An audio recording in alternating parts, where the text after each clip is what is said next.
ፍልሚያ በቡዳፔስት መድፉ ከፓሪሱ ክለብ ጋር የአውሮፓ ቻምፒዮንነት ዘውድን ለመድፋት ቡዳፔስት አሬና ሃንጋሪ ይፋለማሉ። በተወዳጁ የአውሮፓ ቻምፒዮንስ ሊግ በሲዝኑ ጥሩ ፐርፎርማንስ ያስመለከቱንን የየሀገራቸውን የሊግ ዋንጫዎች ማሸነፍ የቻሉት ከወቅቱ የአውሮፓ ወይም የዓለም ጠንካራ ቡድኖች መካከል ከፊት ከሚቀመጡት አርሴናልና ፒኤስጂ ምሽት 1 ሰዓት ላይ የአውሮፓ ቻምፒዮንነት ዘውድን ለመድፋት በሃንጋሪ ቡዳፔስት ፑሽካሽ አሬና ይፋለማሉ።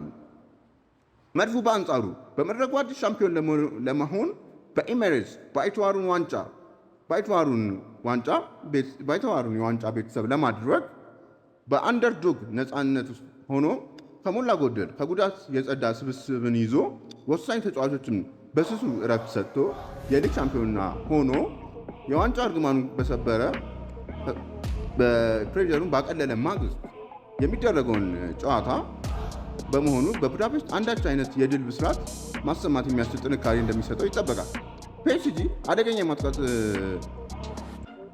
በአደገኛ ማጥቃቱ በተለዋዋጭ አቀራረቡ ባለተሰጥኦ ከዋክብቶች መድፉ በአንጻሩ በመከላከልና በቆመ ኳስ ጥንካሬው በሰሞነኛው በተሻሻለው አጥቂ አማካኝ ክፍሉ መነቃቃት የምሽቱ ፍልሚያ ድልን ፍለጋ ትዕይንቶችን እንደሚያስመለክቱ ይጠበቃል። ይህን ጨዋታ ከ15 ሚሊዮን በላይ ደጋፊዎች ይመለከቱታል ተብሎ ይጠበቃል። መልካም እድል እንግዲህ ለአርሴናል።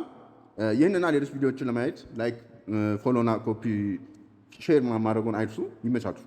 ይህንን እና ሌሎች መረጃዎች እንዲሁም ታሪኮች እንዲደርሱት የመደመር ምልክቷን ላይክ፣ ፎሎ እና ኮፒ ሊንክ ማድረጉን እንዳይረሱ።